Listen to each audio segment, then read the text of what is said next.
పెట్టుకో, యేసయ్య వస్తాడు, ముద్రలు విప్పుతాడు, ఆ క్షణం సంఘం వెళ్ళిపోతుంది. 7 ఏళ్ళు పరిశుద్ధులకు ఆకాశంలో విందు. 7 ఏళ్ళు విడవబడిన సంఘానికి.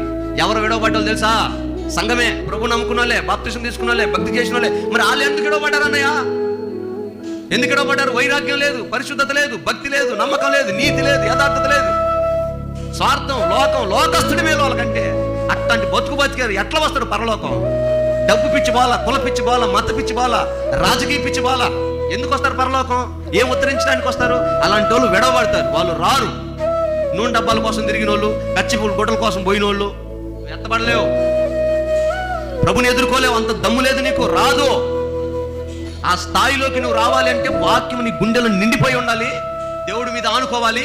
ఆయన గ్రంథపు చుట్టలో నా జీవిత పరిమాణం, ఆ దినములు ఎలాగున్నాయో పరీక్షించుకొని అలా బతకడానికి ప్రయత్నం చేయాలి. అప్పుడు నువ్వు ఎత్తబడతావు. అప్పుడు సింహాసనానికి వెళ్తావు.